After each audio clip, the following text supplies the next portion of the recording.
La guerre interne a atteint, selon moi, un point de non-retour. Et c'est pour ça que ces élections sont critiques. Il faut absolument un vainqueur et un soumis à l'intérieur du RDPC. Ils sont arrivés à ce niveau-là où la coordination d'urgence qu'ils ont eue durant les élections ne peut plus se faire, en fait. Car il n'y a plus d'intérêt commun. Les ponts ont été brisés. Chaque faction, présentement, veut complètement soumettre l'autre. Ce qui me conforte, en fait, dans ces conclusions, c'est le fait que le ministre de l'administration territoriale a carrément donné un soufflet au ministre des Sports, publiquement. Mais surtout, la guerre pour le contrôle du port. Ça, c'est le point qui me fait comprendre que entre les deux factions RDP6, ils ont atteint le point de leur retour.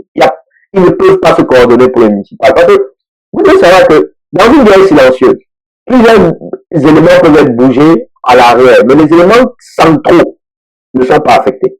Parce que les éléments centraux dont je parle, ce sont ceux qui sont centraux dans une guerre totale.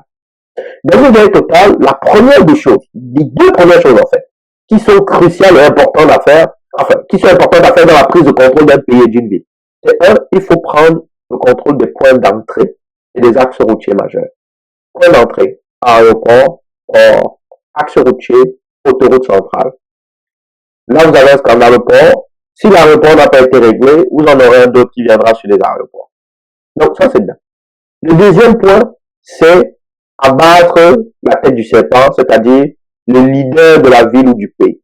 On appelle le chef d'état-major, qui est le président quand le cadre du pays, ou le gouverneur ou la ville. Mais bref, il faut prendre le leader, donc le cœur de la ville. Ce régime est hyper fragilisé. Et il ne serait pas judicieux, voire même imprudent et stupide de le laisser regrouper ses troupes, reprendre le contrôle du système et reprendre les forces. Réfléchissez-y bien avant de vous lever et déchirer votre chemise.